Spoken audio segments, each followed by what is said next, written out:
Take a look at this. It's a barge, a huge barge. Okay, but you see there, you look closer. Do you notice something? It's on dry ground, beached near Port Aransas.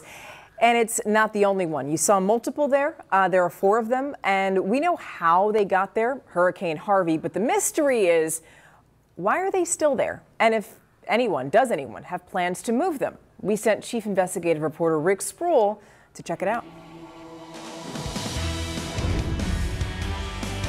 Like most things around Port Aransas in the days after Harvey, these barges were out of place. They've been washed into the dunes, and they haven't budged since. Port A fishing captain Josh Garcia agreed to take us in for a closer look recently. On the ride out of the marina, reminders of Harvey in plain view. Crews rebuilding piers, gutted condos waiting on repairs. But motor a few more minutes up the intercoastal waterway, the barges come into view. 1,600 tons each, all shimmering in the heat. This is the perfect picture of Harvey's power. Take a look at the barge sitting up there high and dry. It was probably tied off somewhere along in here. It's also hard to miss these giant mooring posts leaning sideways in the water. It's likely that those barges broke loose from those posts in the storm. But it's what's in those barges that caught our eye. After all, barges like that usually carry chemicals like benzene. And benzene isn't something anyone wants leaking into the environment around there.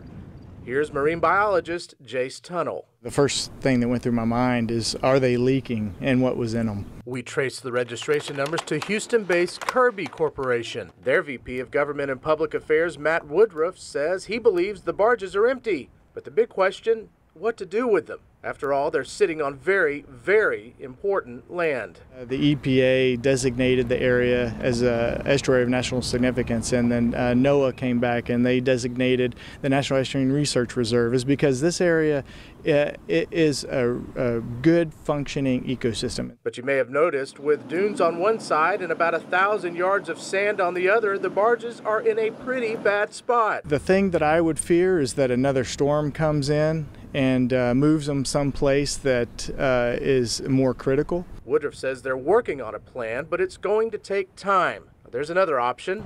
You can leave the barges where they are and let nature do what man cannot. Tunnell says that plan might bring its own problems too. So as it begins to degrade and fall apart and another storm comes, there's just going to be more pieces of the barges left around.